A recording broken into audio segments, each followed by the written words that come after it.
బడిబాట కార్యక్రమం గౌరవనీయులు ప్రొఫెసర్ జయశంకర్ గారు తెలంగాణ రాష్ట్రంలో విద్యారంగం ఎలా ఉండాలి, తెలంగాణ వెనుకబడ్డ తెలంగాణ అంటే విద్యారంగంలో వెనుకబడి ఉంది తప్ప ఇతర రంగాల్లో కాదనేది అనేక సందర్భాల్లో చెప్పిన సందర్భం ఉంది. ఈ సందర్భంగా ఈ నెల 6వ తారీఖు నుంచి 19వ తారీఖు వరకు తెలంగాణ రాష్ట్ర ప్రభుత్వం బడిబాట కార్యక్రమం నిర్వహించాలని చెప్పి నిర్ణయం తీసుకొని అమలు చేస్తున్నారు. ఈరోజు కూసుమంచి మండల కేంద్రంలో జిల్లా పరిషత్ హైస్కూలు మరియు ప్రాథమిక పాఠశాల ఉపాధ్యాయుల ఆధ్వర్యంలో, గ్రామ పెద్దల ఆధ్వర్యంలో ఈ కార్యక్రమాన్ని నిర్వహిస్తున్నారు. నేను వారందరినీ పేరు పేరున అభినందిస్తున్నాను.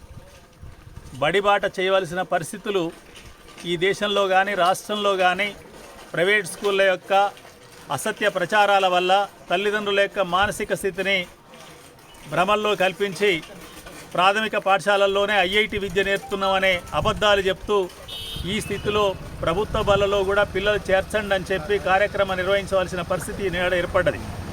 అందుకొరకే ఉపాధ్యాయులందరూ కదిలినందుకు అభినందిస్తున్నాం. ఇదే సందర్భంలో ప్రభుత్వ విద్యా సంస్థలను నిలబెట్టవలసిన బాధ్యత ప్రజాప్రతినిధులదే.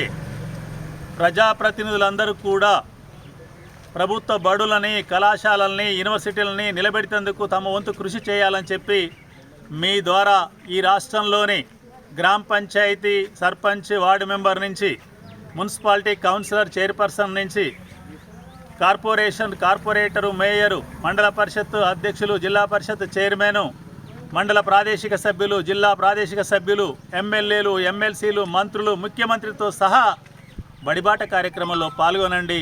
ప్రభుత్వ బడుల్లో పిల్లలు చేర్చండి. నిజమైన విద్య ప్రభుత్వ బడిలోనే అందుతుంది. ప్రభుత్వ బడి నిలబడాలి, చదువులో అంతరాలు పోవాలి. చదువులంటే ఉచిత చదువు చెప్పే ప్రభుత్వ బడి, 10-15 వేలకు 20 వేల చదువు చెప్పే మరొక బడి, 5 లక్షల ఫీజు తీసుకొని చదువు చెప్పే హైదరాబాదులో బడి కూడా ఉంది. ఏం బడులు ఇవి? అంటే చదువులో ఇంతట్లా తేడాలు ఉంటాయి. డబ్బులో తేడా ఉంటుంది కానీ చదువులో తేడా ఉండొద్దు. అందుకొరకు ప్రభుత్వ బడులు బలోపేతం చేయాలని ఈ కార్యక్రమం నడుస్తుంది. అందుకొరకు ప్రభుత్వ యంత్రాంగం మొత్తం కూడా చిత్తశుద్ధితో పనిచేయాలి. ఈ సంవత్సరం తప్పనిసరిగా అన్ని ప్రభుత్వ బళ్ళలో, ప్రభుత్వ కళాశాలలో సీట్లున్న మేరకు, సీట్లు ఫిలప్ అయ్యే మేరకు ఈ కార్యక్రమాన్ని నిర్వహించి అడ్మిషన్స్ పూర్తి స్థాయిలో చేయాలని చెప్పి నేను కోరుతున్నా. అందులో భాగంగానే నేను నల్గొండ జిల్లాలో పాల్గొన్నాను. ఈరోజు ఖమ్మం జిల్లాకు వచ్చాను.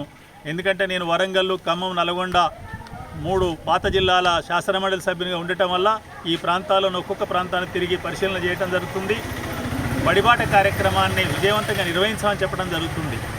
ఉపాధ్యాయులు కూడా నేను కోరేది ఏంటంటే, శ్రమ అనుకోకుండా ఇల్లు తిరగండి, ప్రైవేటు బడికి పోయే పిల్లల్ని కలవండి, ప్రభుత్వ బడిలో ఉన్న సౌకర్యాలు చెప్పండి. ఇప్పుడు ఇంగ్లీష్ మీడియం ఉందని చెప్పండి, ఇంగ్లీష్ మీడియంలో సరైన స్థితిలో బోధిస్తున్నామని చెప్పండి.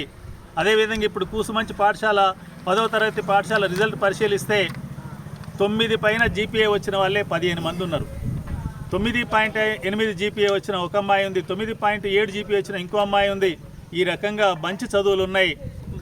తల్లిదండ్రులని కోరేది, చదువులకు ఖర్చు పెట్టకండి, మీరు ఇతర ఖర్చులు చూసుకోండి, పిల్లలకు మంచి ఆహారం ఇవ్వండి, మంచి బట్టలు ఇవ్వండి, చదువులు మాత్రం ప్రభుత్వ పాఠశాలల్లో, కళాశాలల్లో చదివించుకోవాలని చెప్పి మీ ద్వారా మరొకసారి ఖమ్మం జిల్లా ప్రజలందరినీ, కూసుమంచి ప్రజల్ని కోరుతున్నాను.